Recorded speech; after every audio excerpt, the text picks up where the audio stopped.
Hello friends, welcome to Arul cooking channel. இன்றைக்கி நம்ம பார்க்க போகிறது ஹெல்த்தியான மில்லட் மில்க் டீ. ஆமாங்க, நம்ம எல்லாருமே மார்னிங் அண்ட் ஈவினிங் கண்டிப்பாக டீ காஃபி குடிக்கிற பழக்கம் இருக்கும். அந்த டீயை நம்ம ஹெல்த்தியான முறையில் நல்ல டேஸ்ட்டாகவும் குடிக்கலாமா?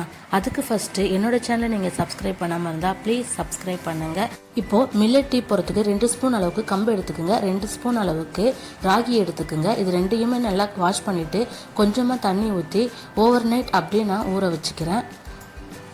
6 to 8 hours கம்பல்சரி ஊறி இருக்கணும். அப்போ தான் பால் எடுக்கிறதுக்கு நல்லா ஈஸியாக இருக்கும். 8 ஹவர்ஸ்க்கு அப்புறமா நான் எடுத்து பார்க்குறேன்.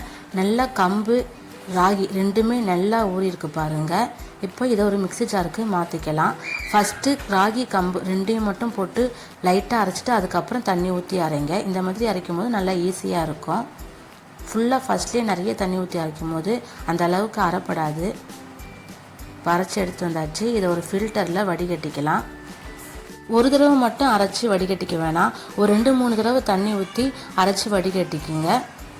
இந்த மில்லட் மில்கை நீங்கள் டீயாக தான் போட்டு குடிக்கணும், இல்லை காஃபி போட்டு குடிக்கணும்னு நினைக்கிறவங்க காஃபி போட்டு கொடுக்கலாம். ஹெல்த்தாக வெறும் மில்லட் மில்கை மட்டும் காய்ச்சி குடிக்கணும்னாலும் குடிக்கலாம். எங்களுக்கு டீ காஃபி குடிக்கிற பழக்கம் இல்லை. நாங்கள் பெரும்பாலும் இதை மில்லட் மில்காக தான் நாங்கள் காய்ச்சி நாட்டு சக்கரை போட்டு குடிப்போம்.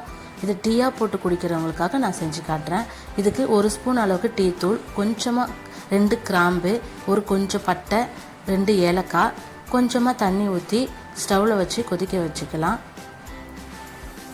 டீ தூள் நல்லா கொதித்ததும் வடிகட்டி வச்சுருக்க மில்லட் மில்கையும் அதில் சேர்த்துக்கிறேன்.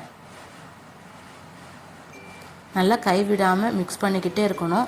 இது நல்லா குக் ஆகணும்னு கொஞ்சமாக கட்டி ஆகிடும், அதனால் தண்ணியை மிக்ஸ் பண்ணிக்கோங்க. இப்போது டீ ரெடி ஆகிடுச்சு, வடிகட்டிக்கலாம். நான் நாட்டு சக்கரை தான் சேர்த்துருக்கேன், அது ஸ்கிப் ஆகிடுச்சு. நீங்கள் நாட்டு சக்கரை அப்படி இல்லைன்னா ஒயிட் சுகர் கூட நீங்கள் சேர்த்துக்கலாம், உங்களோட விருப்பம்தான். அவ்வளோதாங்க, சூப்பரான அண்ட் டேஸ்டான ஹெல்த்தியான மில்லட் டீ ரெடி ஆகிடுச்சு. நீங்கள் இதை டீ காஃபி போகிறதுக்கு பதிலாக குழந்தைங்களுக்கு வெறும் பாலை காய்ச்சி கூட இந்த மாதிரி நீங்கள் கொடுங்க, டேஸ்ட் நல்லாயிருக்கும். குழந்தைங்களுக்கு உடம்புக்கும் ரொம்ப ரொம்ப ஹெல்த்தியான ஒரு மார்னிங் அண்ட் ஈவினிங் ஹெல்த் ட்ரிங்க்ஸாக இருக்கும். கண்டிப்பாக ட்ரை பண்ணி பாருங்கள். அருள் குக்கிங் சேனலை லைக் பண்ணுங்கள், ஷேர் பண்ணுங்கள், சப்ஸ்கிரைப் பண்ணுங்கள். தேங்க்யூ ஃபார் வாட்சிங்.